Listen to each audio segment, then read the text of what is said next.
How to fix Werfault.exe. Error in Windows 10? To fix Werfault.exe. Error in Windows 10, try 1. Restart your computer.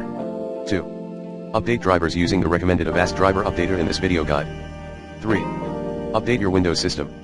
4. Scan your computer for viruses using the recommended Avast Internet Security in this video guide. 5. Run the SFC scan as admin. 6. Disable the Windows Error Reporting Service.